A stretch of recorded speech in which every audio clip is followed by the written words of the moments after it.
बिस्मिल्लाहिर्रहमानिर्रहीम। अस्सलाम वालेकुम स्टूडेंट्स, मैं हूं हसान फरीद, आपका फिजिक्स टीचर। स्टूडेंट्स, आज का हमारा लेक्चर है अबाउट फेज। फेज एक ऐसा आर्टिकल है जो ना सिर्फ इस चैप्टर को समझने के लिए बहुत इंपॉर्टेंट है, लेकिन उसके साथ साथ ये बहुत ज्यादा कंफ्यूजिंग भी है। बच्चों को समझ नहीं आती कि हम ये फेज को क्यों डिस्कस करते हैं।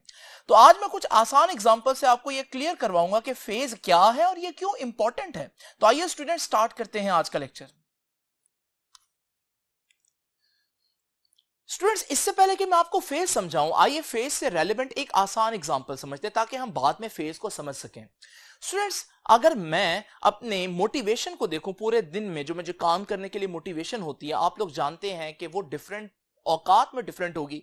सुबह के टाइम मेरा मोटिवेशनल लेवल कुछ और होता है, दोपहर के टाइम कुछ और होता है।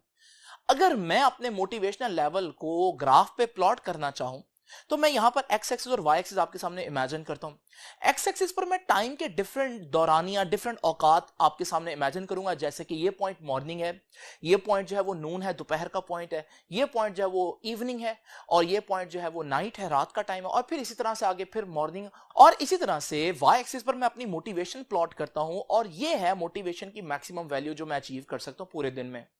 अब स्टूडेंट्स, मैं अपने लिए बात करता हूं, हाइपोथेटिकली फर्जी तौर पर एक केस बना लेता हूं कि मैं जब अपने आप को ऑब्जर्व करता हूं तो मैंने देखा कि मॉर्निंग में मेरी मोटिवेशन बिल्कुल जीरो होती है। तो ग्राफ के ऊपर मैं ये पॉइंट प्लॉट करूंगा।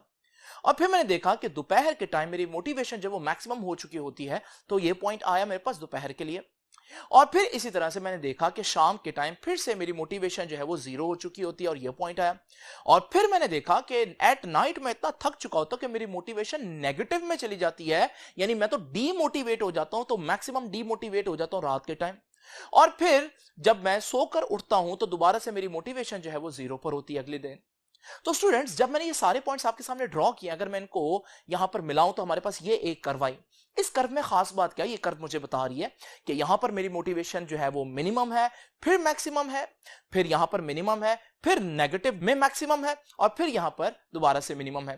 ये मिनिमम और मैक्सिमम का चक्कर कहीं आप लोगों ने कहीं और देखा है? स्टूडेंट्स, आपको याद होगा कि हम लोगों ने जो साइन थीटा की वैल्यूज पढ़ी हैं, उसमें हम लोगों ने पढ़ा कि साइन जीरो जो है वो जीरो होता है, जो कि साइन की मिनिमम वैल्यू है। साइन 90 1 होता है, या +1 कह लेते हैं, तो ये मैक्सिमम वैल्यू है साइन की। साइन 180 फिर से जीरो होता है, तो मिनिमम वैल्यू है। और फिर साइन 270 -1 होता है, यह भी मैक्सिमम है लेकिन नेगेटिव में मैक्सिमम है। और साइन 360 जीरो है, और वो मिनिमम वैल्यू है। अगर आप यहां पर देखें तो ये तो वही पैटर्न मिनिमम और मैक्सिमम का बन रहा है जो पैटर्न मेरी मोटिवेशन लेवल का था। यानी कि जो हमारे पास साइन का ग्राफ अगर मैं आपके सामने प्लॉट करूं और उसमें मैं ये सारे एंगल एक्स एक्सिस पर लूं, तो फिर मैं देखूंगा कि हमारे पास साइन 0 मिनिमम है, साइन 90 मैक्सिमम है, साइन 180 मिनिमम है, और साइन 270 नेगेटिव में मैक्सिमम है, और साइन 360 फिर से जीरो है यानी मिनिमम है। तो मेरे पास बिल्कुल वैसा ही ग्राफ आ जाएगा जैसा मेरी मोटिवेशन का ग्राफ था। यानी मेरी मोटिवेशन पूरे दिन में ऐसे चेंज होती है जैसे साइन की वैल्यूज चेंज होती है। यानी कि मैं कह सकता हूं कि जो मेरी मोटिवेशन है, it is a function of sign. Function of sign का मतलब है कि बिल्कुल वैसे चेंज होती है जैसे साइन की वैल्यूज डिफरेंट एंगल्स पर चेंज होती हैं।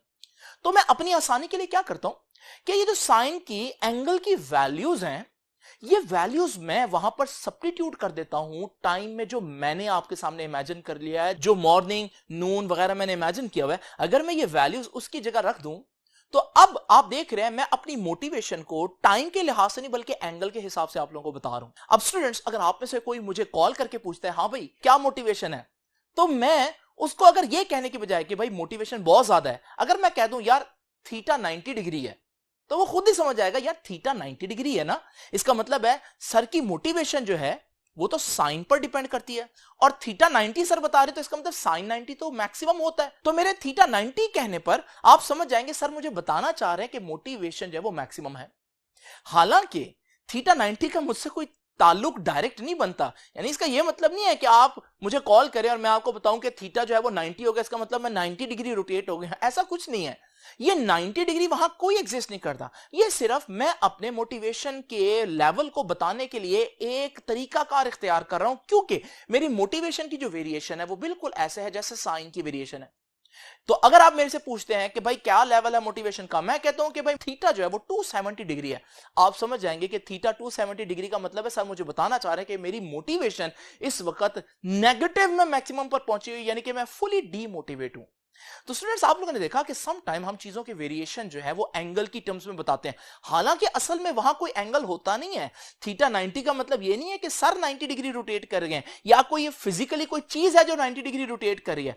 ये जो एंगल है ये हमारे पास फिजिकल एंगल्स नहीं है, ये सिर्फ हम लोग अपने काम को आसान करने के लिए आपके सामने बनाते हैं।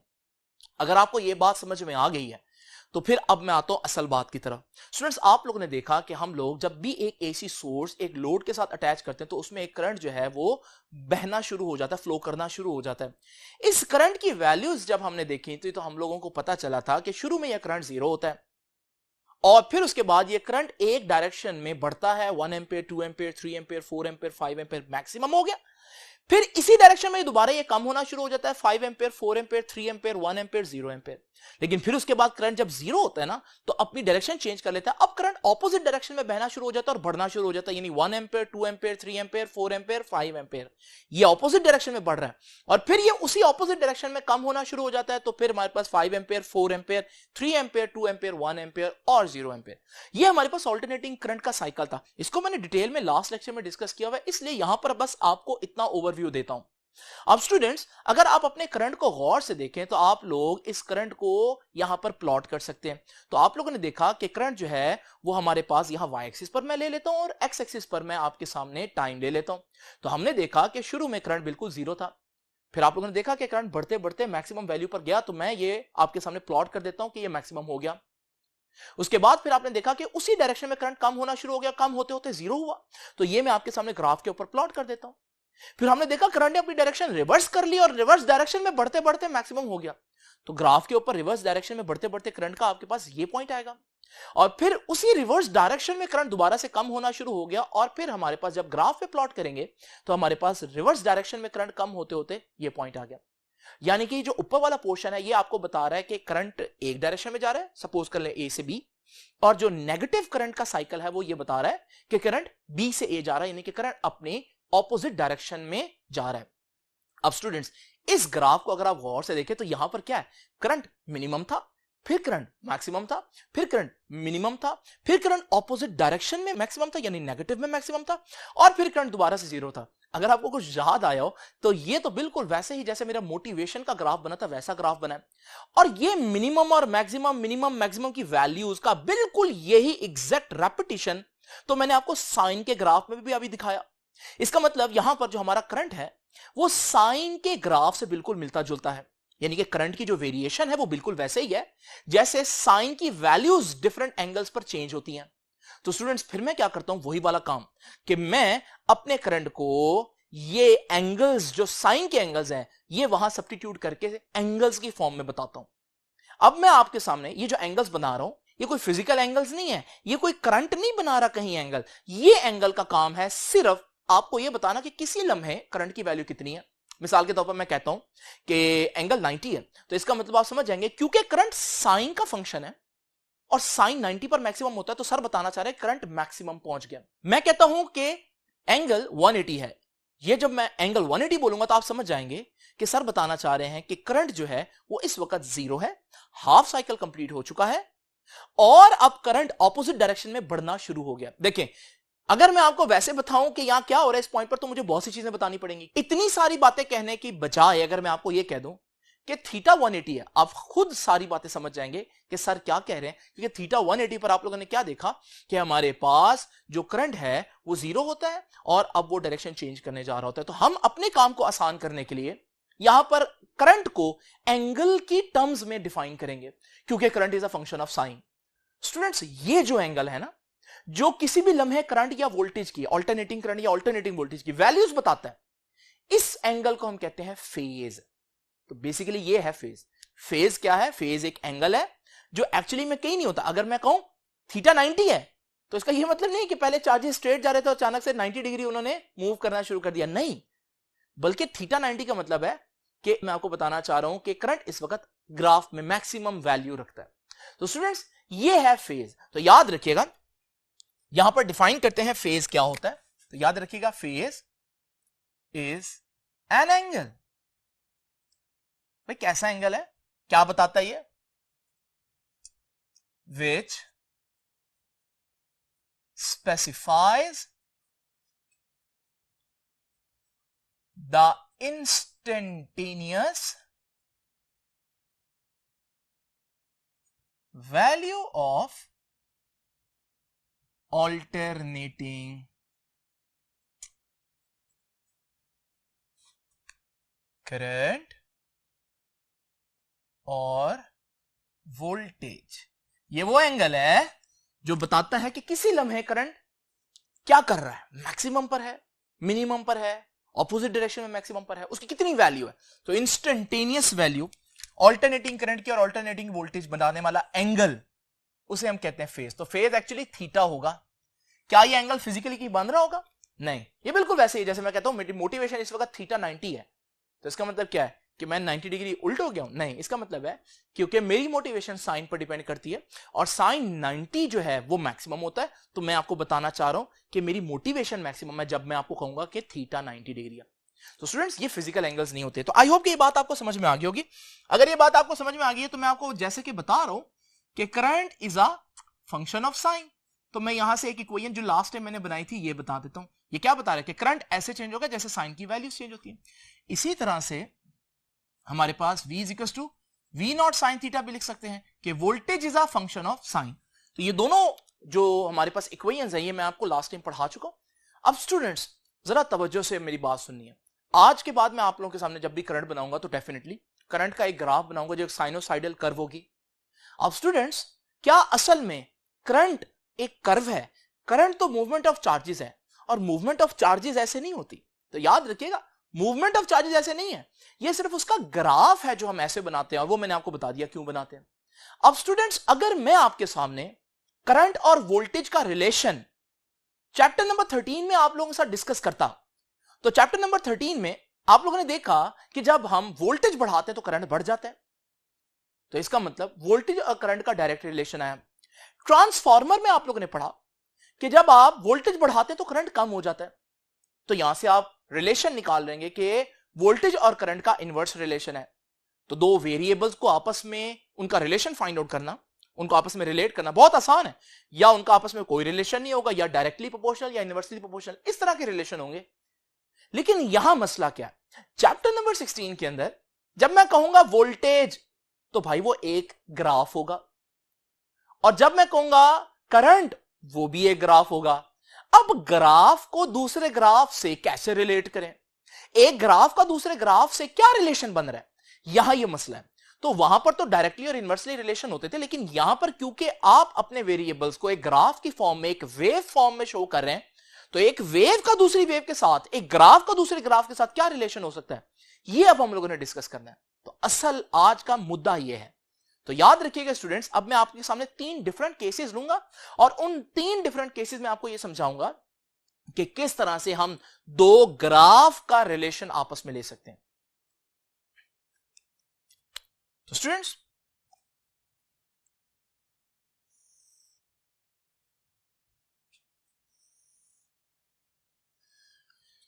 ये 3 काम हो सकते हैं आपके पास।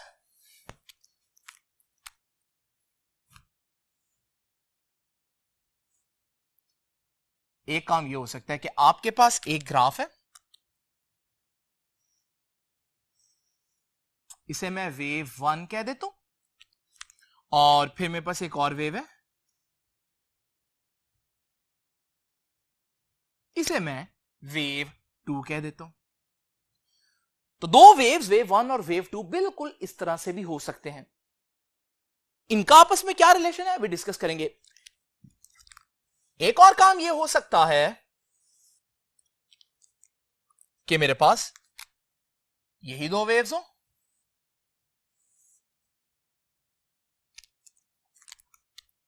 और मेरे पास एक वेव ये हो,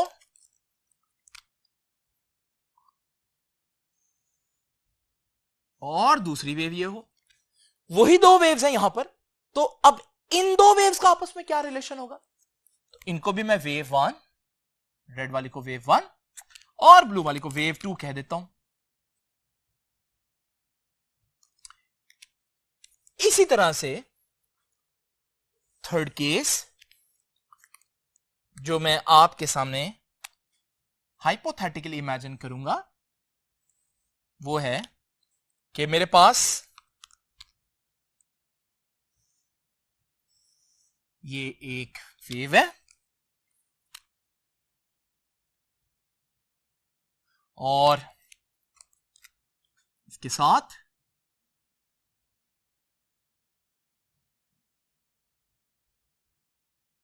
मेरे पास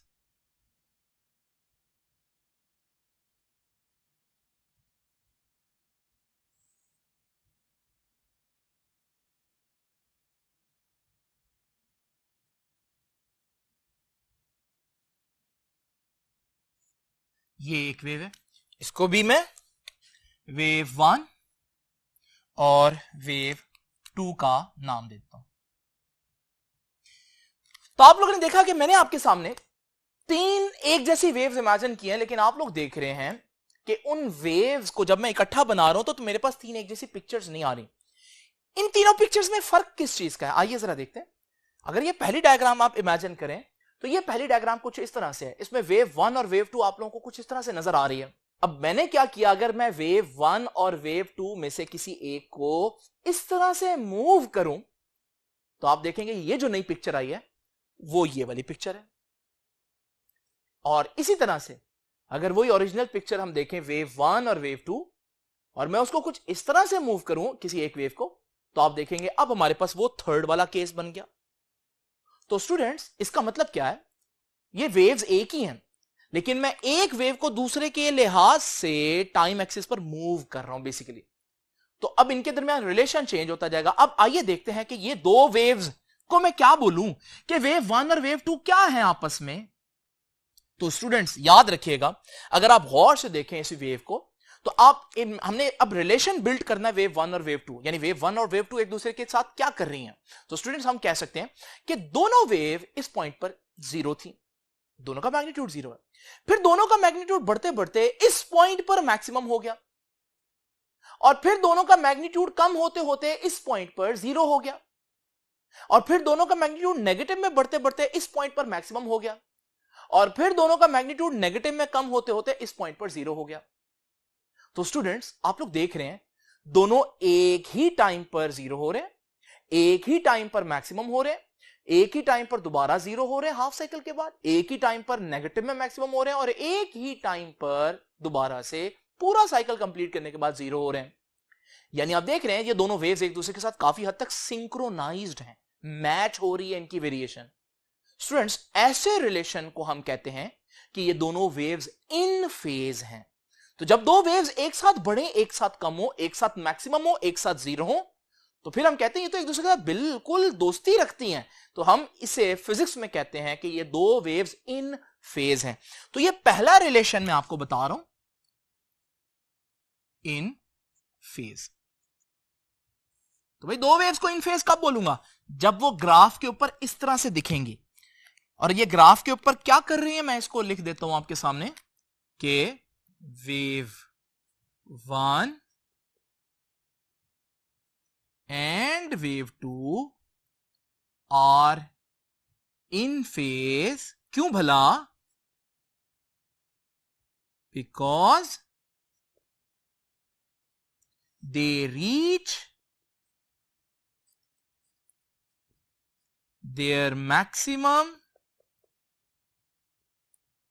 और मिनिमम एट सेम टाइम। दोनों अपने मिनिमम और मैक्सिमम पर एक ही वक्त में पहुंची हैं। तो इस लम्हे ये भी मैक्सिमम और ये भी मैक्सिमम है। नाउ स्टूडेंट्स याद रखिएगा, हमारे पास हम ये भी कह सकते हैं बोथ इंक्रीज और decrease simultaneously.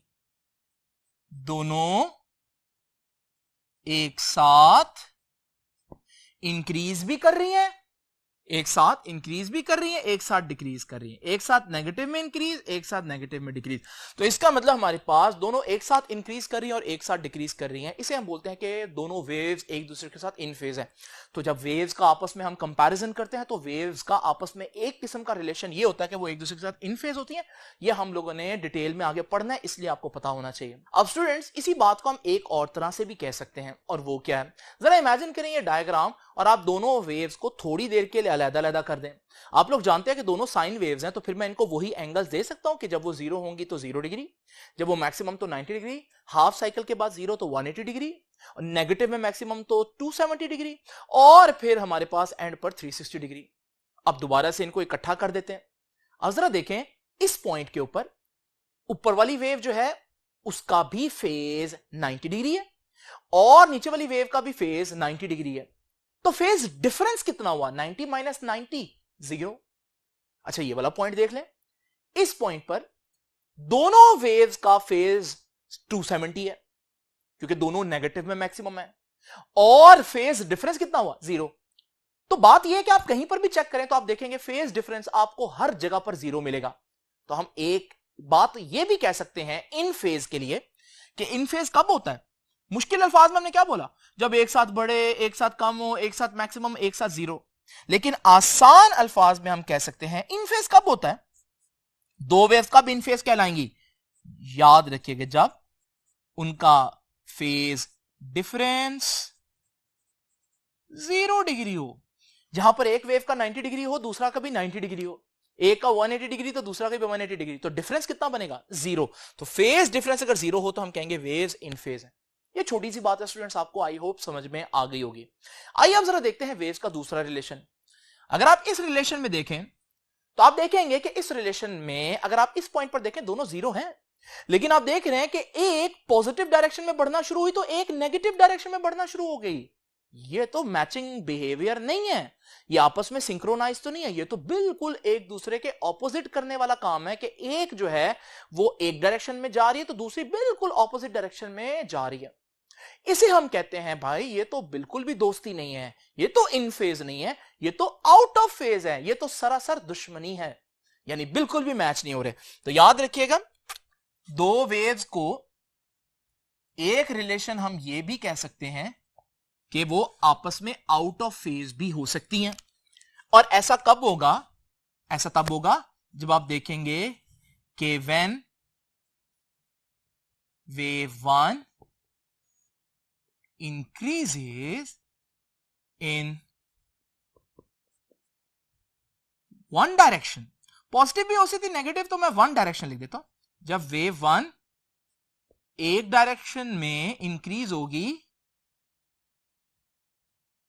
And wave 2 increases in opposite direction, जब एक वेव किसी डायरेक्शन में बढ़े तो दूसरी वेव उसके बिल्कुल ऑपोजिट डायरेक्शन में बढ़े, तो फिर हम कहते हैं कि भाई वो तो आउट ऑफ फेज हैं। Then they are said to be out of phase. अच्छा स्टूडेंट्स, मैं इसको दुश्मनी क्यों बोल रहा हूं, इसको दोस्ती क्यों बोल रहा हूं? तो मैं यहां लिख देता हूं कि ये एक किस्म की दोस्ती है, ठीक है, और आउट ऑफ फेज होना दो वेव्स की एक किस्म की दुश्मनी है, ठीक है जी। अब स्टूडेंट्स, मैं इसको दुश्मनी क्यों बोल रहा हूं? आप डेली लाइफ में भी ऐसे देखते हैं ना, जब आप एक तरफ को जाते हैं तो जो आपका दोस्त होगा वो आपके साथ चलेगा, लेकिन अगर आप एक काम करने लगे हैं तो आपका जो दुश्मन होगा वो आपके बिल्कुल ऑपोजिट काम करेगा। तो यहां पर भी ऐसा ही हो रहा है। तो इन दो वेव्स की आपस में बिल्कुल भी दोस्ती नहीं है। अब स्टूडेंट्स, ये चीज आप लोगों ने सीआरओ में पढ़ी थी चैप्टर नंबर 14 में, लेकिन मैंने यहां पर फिर भी एक्सप्लेन कर दिया क्योंकि एक्चुअली में जब इन फेज की बात होनी चाहिए तो आपको पता होना चाहिए आउट ऑफ फेज भी क्या है। अब स्टूडेंट्स, इसको भी मैं एक आसान तरीके से समझा सकता हूं। जरा आउट ऑफ फेज दोनों वेव्स को देखिए और स्टूडेंट्स इन दोनों वेव्स को अलग कर देते हैं। ये पहली वेव तो आपको सिंपल नजर आ रही है। पहली वेव जो है उसमें ये 0.0 डिग्री, ये 90 डिग्री, ये 180, ये 270 और ये 360। लेकिन अगर आप ये दूसरी वेव देखें तो दूसरी वेव में आप देख रहे हैं कि यहां तो नेगेटिव पोर्शन पहले आ रहा है, तो आप थोड़ी देर के लिए इमेजिन कर लें, पॉजिटिव पोर्शन को इमेजिन कर लें जस्ट। अगर आप इमेजिन करें तो फिर पॉजिटिव पोर्शन अगर एग्जिस्ट करता हो तो ये 0 होगा, ये 90 होगा, तो फिर ये पॉइंट जो वेव के अंदर पहला पॉइंट बन रहा है ये 180 डिग्री हुआ, और फिर ये 180 होगा तो फिर ये 270 और ये 360, और इसी तरह से आप 90 90 ऐड करते जाए तो हमारे पास ये जो फेज बनेगा इसका। अब स्टूडेंट्स दोनों वेव्स को इकट्ठा कर देते हैं। ये मैंने दोनों वेव्स को इकट्ठा कर दिया। इस पॉइंट पर अगर आप देखें तो ऊपर वाली वेव का जो फेज है वो 0 डिग्री बन रहा है, जबकि नीचे वाली वेव का 180 डिग्री। या फेज सेम नहीं है एक ही पॉइंट के ऊपर, तो अगर एक 180 है दूसरा 0 है तो डिफरेंस कितना बना? 180 बना, क्योंकि 180 माइनस 0 इज 180 डिग्री। और स्टूडेंट्स अगर आप ये वाला पॉइंट देखें, यहां ऊपर वाली वेव 90 डिग्री है और नीचे वाली जो वेव है उसका फेज 270 है, और अगर आप फेज डिफरेंस देखें दोनों पॉइंट पर तो आप देखेंगे कि हमारे पास phase difference 270 minus 90 still 180 degree आ रहा है। यानी कि आप कहीं पर भी चेक कर लें तो फेज डिफरेंस कितना आएगा? 180 डिग्री आएगा। तो आउट ऑफ फेज को बताने का एक तरीका यह भी है कि आप यूं कह दें, मुश्किल तरीका क्या है, जब एक बढ़ रही हो तो दूसरी ऑपोजिट डायरेक्शन में बढ़ रही हो, लेकिन आसान अल्फाज में अगर आपने बताना हो ना दो वेव्स की दुश्मनी है, आउट ऑफ फेज है, तो आप आसान अल्फाज में कम वक्त में क्या बता सकते हैं? आप सिर्फ ये बता दें फेज डिफरेंस कितना है? 180 डिग्री। जब आप बोलेंगे ना 180 डिग्री, हम समझ जाएंगे कि वो दोनों वेव्स एक दूसरे के बिल्कुल ऑपोजिट बिहेवियर रखती हैं। स्टूडेंट्स ये बात आपको समझ में आई? आपने इन दोनों केसेस में खास बात देखी? खास बात क्या है? ये दोनों एक्सट्रीम केसेस हैं, पक्की दोस्ती और पक्की दुश्मनी। समझ लगी? लेकिन जरूरी नहीं हमेशा ऐसा हो। अगर हमारे पास दो वेव्स इस तरह से तो ये पक्की दोस्ती है, बिल्कुल 180 डिग्री डिस्प्लेस कर दूं तो पक्की दुश्मनी। लेकिन व्हाट अबाउट दिस केस? यहां पर आप देख रहे हैं दोनों वेव्स में पक्की दोस्ती भी नहीं है, पक्की दुश्मनी भी नहीं है, तो यहां पर हमारे पास क्या केस होगा? यह है हमारे पास एक जनरल केस जिसको मैंने थर्ड केस आपके सामने शो किया। तो स्टूडेंट्स अब ये थर्ड केस क्या है? ये इन दोनों के दरमियान में, अगर फेज डिफरेंस ना 0 हो ना 180 हो तो फिर क्या होगा? आइए स्टूडेंट्स अब इस केस को देखते हैं। अगर आप ये वाला केस इमेजिन करें तो जैसे इन फेज वेव्स इमेजिन कर लें, तो इन फेज वेव में अगर आप एक वेव को डिस्प्लेस करें, 180 नहीं करना लेकिन थोड़ा सा डिस्प्लेस कर दिया आपने, सपोज करें आपने इतना डिस्प्लेस कर दिया, अब हमारे पास ये जो दो वेव्स हैं इनका आपस में क्या रिलेशन है? तो आप गौर से देखें तो आप कहेंगे कि यहां पर एक जो वेव है उसका मैग्नीट्यूड इस पॉइंट पर 0 है, लेकिन उसी पॉइंट के ऊपर अगर आप देखें दूसरी जो वेव है वो अपने मैक्सिमम पर पहुंची हुई है। यानी अभी एक वेव का मैग्नीट्यूड 0 है जबकि दूसरी वेव मैक्सिमम पर पहुंच गई है। यह तो अक्सर जब आप दौड़ लगा रहे हो तो होता है कि एक शख्स अभी अपनी जगह से चला भी नहीं है और दूसरा फिनिश लाइन तक पहुंच गया।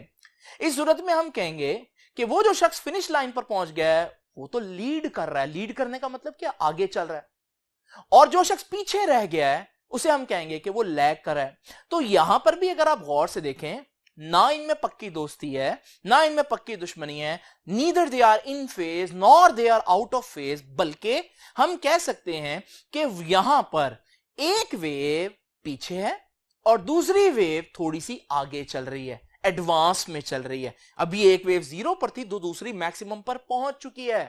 तो स्टूडेंट्स इसे हम कहेंगे कि this wave is leading the other wave, या मैं उल्टा भी कह सकता हूं, मैं कह सकता हूं this wave is lagging behind the other wave. तो अगर मैं ये कह सकता हूं कि ये वेव इससे आगे है तो मैं कह सकता हूं दूसरी वेव उससे पीछे होगी। तो लीड और लैग एक ही सेंटेंस में बोले जा सकते हैं। तो स्टूडेंट्स ये केस अब देखते हैं। हमारे पास हमने क्या देखा कि इस केस में आप कैसे एक्सप्लेन करेंगे इन दो वेव्स का आपस में क्या रिलेशन है? इसमें आप कहेंगे कि ये जो वेव है इस वक्त 0 थी, तो जिस वक्त ये 0 है ब्लू वाली वेव मैक्सिमम पर पहुंची हुई है, तो इसका मतलब ब्लू वाली वेव ऐसा लग रहा है जैसे आगे चल रही है। तो ब्लू वाली वेव लीड कर रही है और रेड वाली वेव जो है वो लैग कर रही है, पीछे रह गई। तो क्या लिखेंगे आप? व्हेन रेड वेव 1 है तो when one wave is 0, when wave 1 is 0, जब वेव 1 का मैग्नीट्यूड 0 है, the other wave is at its maximum position। जब एक 0 पर है तो दूसरी अपनी मैक्सिमम पर है, ठीक है ना। तो फिर हम कहेंगे, क्या कहेंगे जी, हम कहेंगे कि यहां पर इस केस के अंदर जो वेव 2 है, wave 2 is leading wave 1 by, अभी यहां तक चलें, बाय को भी बाय बाय कर देता हूं, उसको छोड़ देता हूं। तो यहां पर हम लोग ने क्या सीखा कि हमारे पास जो वेव 2 है वो वेव 1 को लीड कर रही है। वेव 1 अभी 0 पर थी और वेव 2 मैक्सिमम पर पहुंची हुई है, फिनिश लाइन पर पहुंच भी गई है। तो वेव 2 आगे चल रही थी, इसका मतलब वेव 2 इज लीडिंग वेव 1। मैं इसका उल्ट भी कह सकता हूं और मैं ये भी कह सकता हूं कि वेव 1 इज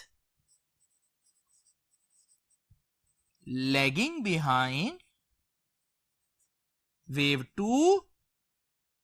तो हम ये भी कह सकते हैं कि हमारे पास वेव 1 वेव 2 से लैग कर रही है या वेव 2 वेव 1 को लीड कर रही है। तो याद रखिएगा हमारे पास ये बेसिकली इन फेज पक्की दोस्ती, ये पक्की दुश्मनी। लेकिन अगर दरमियान का कोई केस हो, ना 180 का डिफरेंस हो ना 0 का डिफरेंस हो, दरमियान का कोई केस हो, फिर हम इसको यहां से यूं देखेंगे। तो स्टूडेंट्स फिर एक वेव या लीड कर रही होगी या लैग कर रही होगी।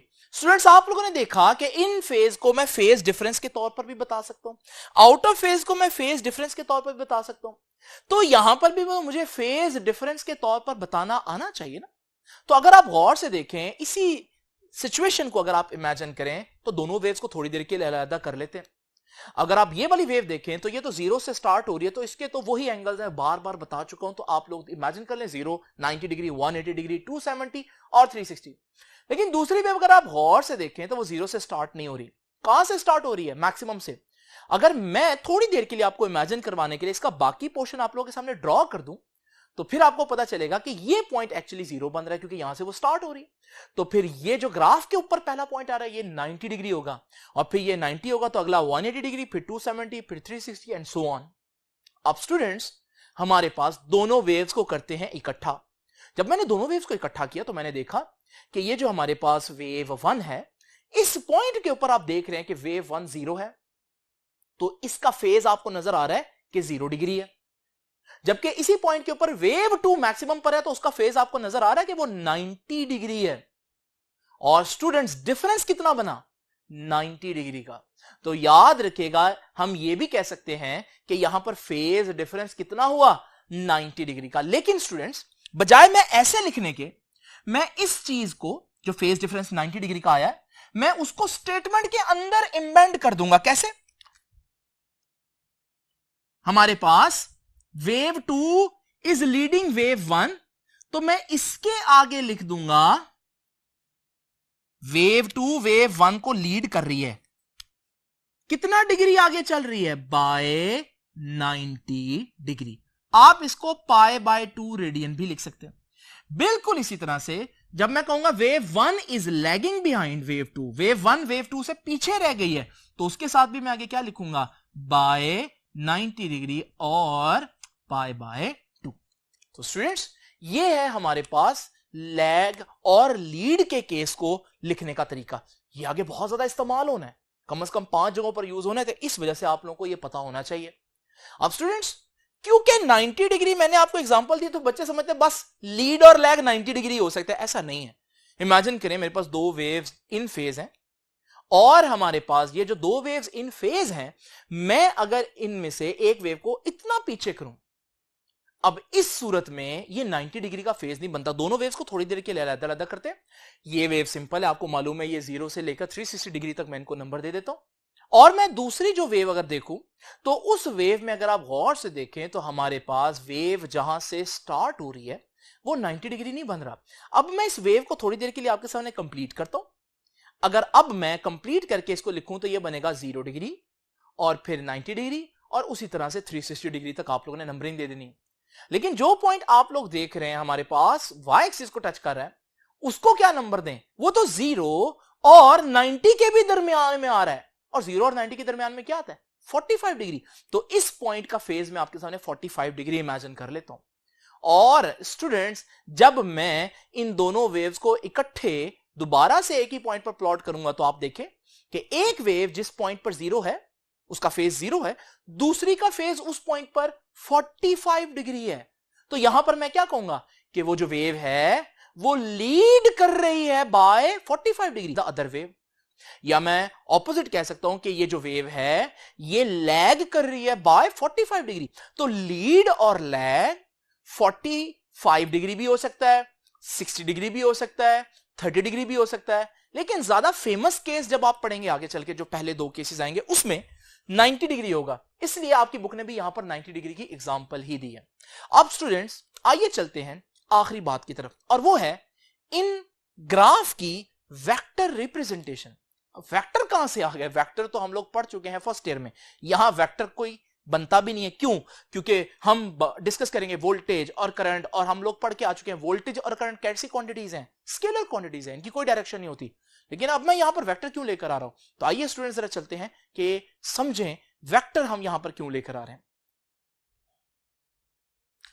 अब स्टूडेंट्स मैंने आपसे एक अजीब बात कर दी, और वो ये है कि हम ऑल्टरनेटिंग करंट या ऑल्टरनेटिंग वोल्टेज को वेक्टर की तरह रिप्रेजेंट कर सकते हैं, यानी कि हम आई को, आई वेक्टर या ऑल्टरनेटिंग वोल्टेज को वेक्टर फॉर्म में रिप्रेजेंट कर सकते हैं। लेकिन ये वेक्टर कैसे हो सकता है स्टूडेंट्स? हम इसको वेक्टर की फॉर्म के बराबर करार दे सकते हैं, लेकिन उसके लिए हमें 3 शर्त पूरी करनी पड़ेंगी, और वो शर्तें आपके सामने लिखी हैं। तो सबसे पहले तो आप इमेजिन करें कि हमारा ऑल्टरनेटिंग करंट एक्चुअली में क्या है। वो ग्राफिकल रिप्रेजेंटेशन कुछ इस तरह से है।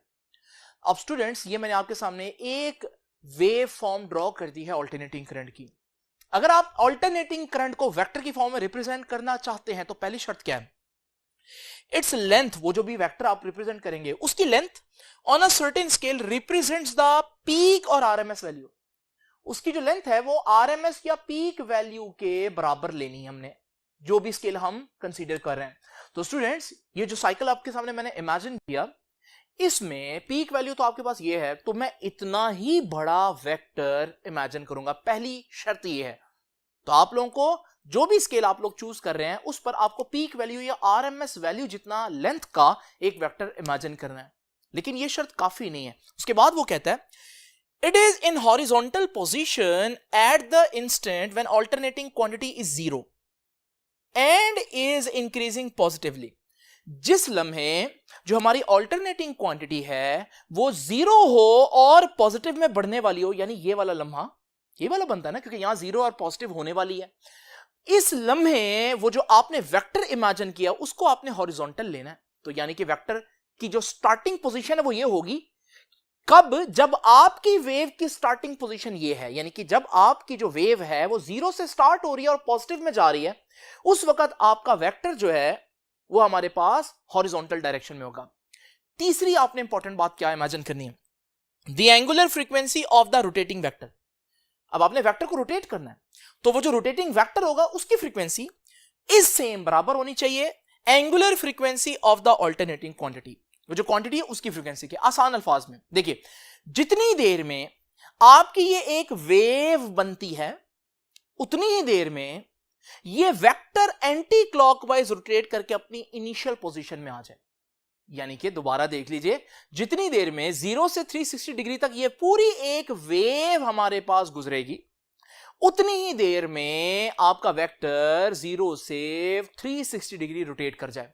अगर ये तीनों शर्तें हम पूरी कर दें कि हम एक ऐसी वेव इमेजिन करें जिसकी पीक वैल्यू जितना ही हम वेक्टर ले लें, और फिर उसका जो 0 पॉइंट है जहां से वो स्टार्ट हो रही है वेव, उसके लिए हम वेक्टर को 0 पोजीशन यानी कि हॉरिजॉन्टल पोजीशन दे दें, और फिर हम उन दोनों की फ्रीक्वेंसी मैच कर लें, तो स्टूडेंट्स आपको जो चीज दिखाई देगी वो कुछ इस तरह से होगी। और आप लोग देख रहे हैं कि जो हमारे पास ऑल्टरनेटिंग क्वांटिटी पहले वेव की शक्ल में आप बता सकते थे, अब उसी ऑल्टरनेटिंग क्वांटिटी को आप वेक्टर की फॉर्म में भी रिप्रेजेंट कर सकते हैं।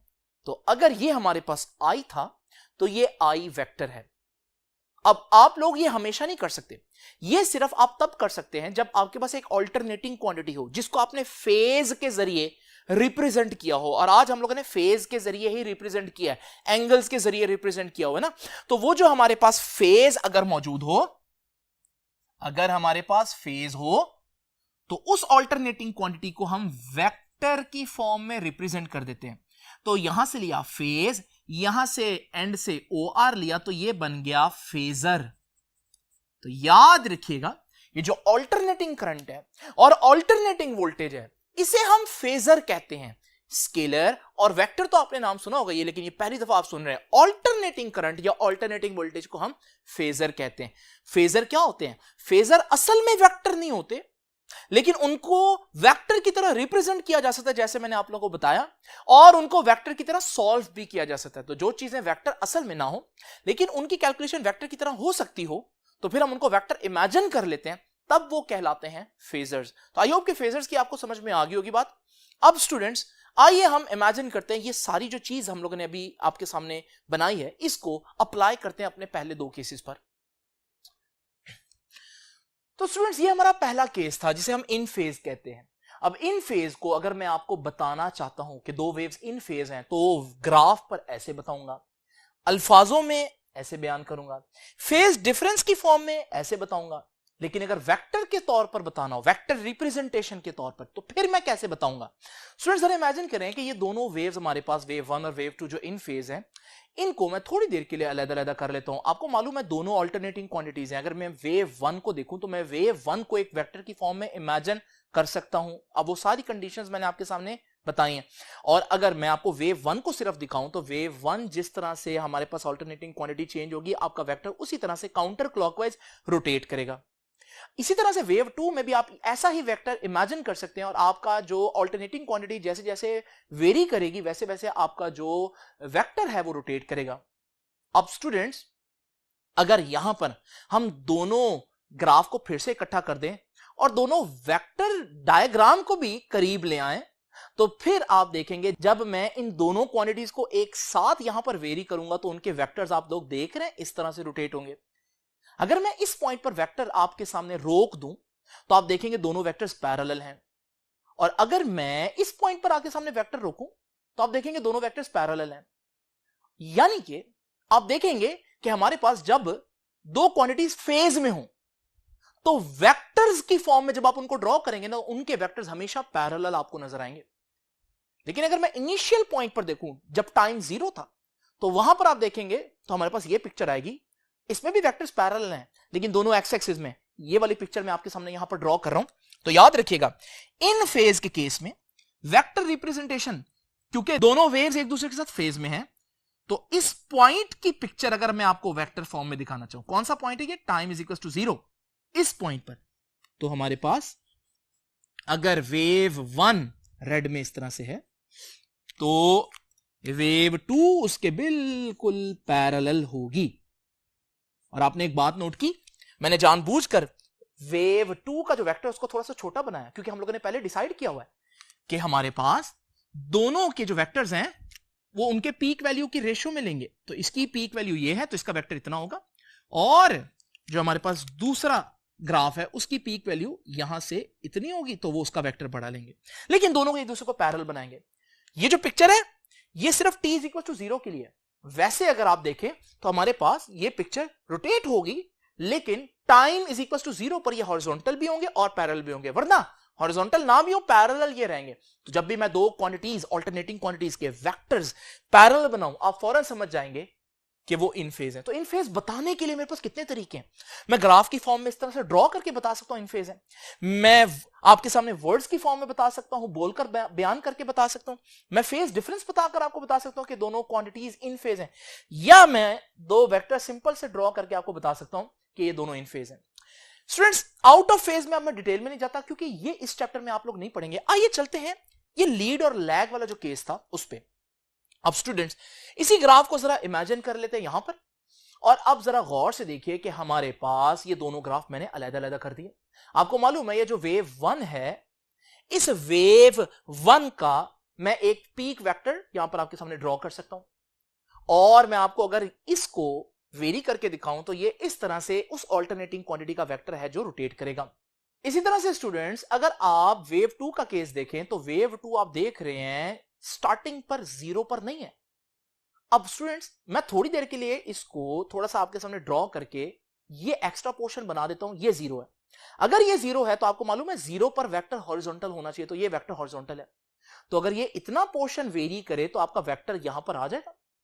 अब आप उस पोर्शन को भूल जाएं तो हमारे पास इस वेव का जो वेक्टर होगा उसकी स्टार्टिंग पोजीशन ये है, क्योंकि वो वेव 0 से स्टार्ट ही नहीं हो रही, वो तो 90 डिग्री से स्टार्ट हो रही है। अब स्टूडेंट्स दोनों वेव्स को और दोनों वेक्टर्स को मैं इकट्ठा कर रहा हूं आपके सामने। अब जरा दोनों वेव्स को इकट्ठे वेरी करता हूं। जब आपके सामने दोनों वेव्स को इकट्ठे वेरी करूंगा तो आप देख रहे हैं दोनों वेक्टर्स रोटेट हो रहे हैं, लेकिन आपने जो बात नोट करनी है वो ये है कि दोनों वेक्टर्स के दरमियान एंगल 90 डिग्री है, जो कि ये बात की निशानदेही कर रहा है कि वेव 2 वेव 1 को 90 डिग्री लीड कर रही है या वेव 1 वेव 2 को 90 डिग्री लैग कर रही है। एक ही बात है, लेकिन 90 डिग्री इंपॉर्टेंट है।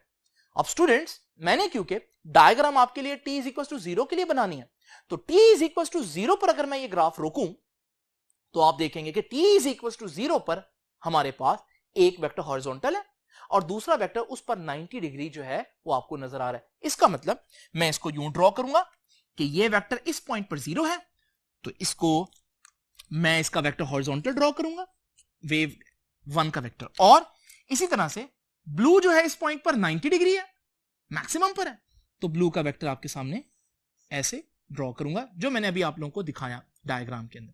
और स्टूडेंट्स इनके दरमियान एंगल आप लोग देख रहे हैं कितना है, 90 डिग्री। और ये 90 डिग्री का एंगल ये बता रहा है कि हमारे पास wave 2 is leading wave 1 by 90 degree या wave 1 is lagging the wave 2 by 90 degree. तो लैग और लीड को बताने के भी मेरे पास कितने तरीके हैं।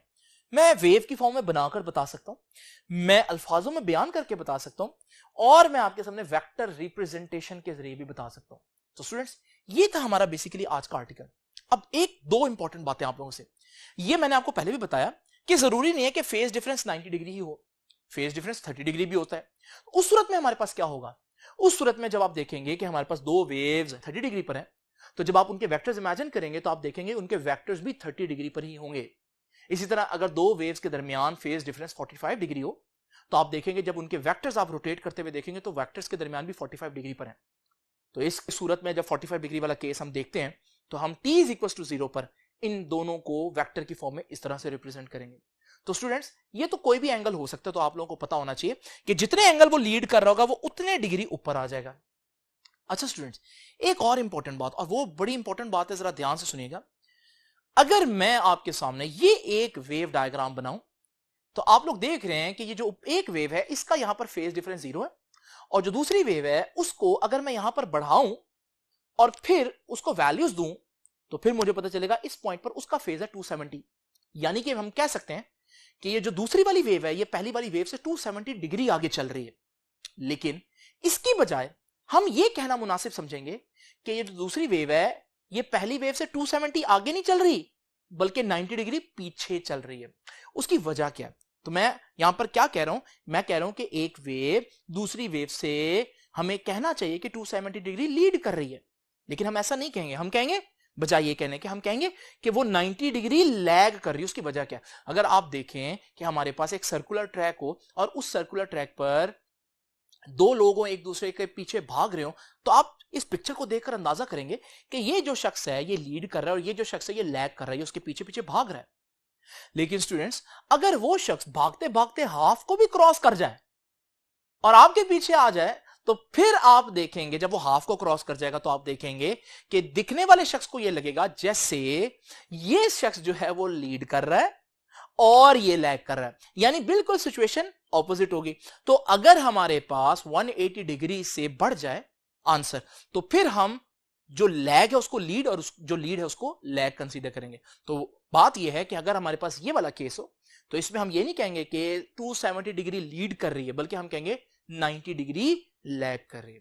तो स्टूडेंट्स ये था हमारा आज का आर्टिकल। आई होप कि आज का आर्टिकल आपको समझ में आया होगा। आपसे अब इंशाल्लाह मुलाकात होगी नेक्स्ट लेक्चर में। तब तक के लिए अल्लाह हाफिज।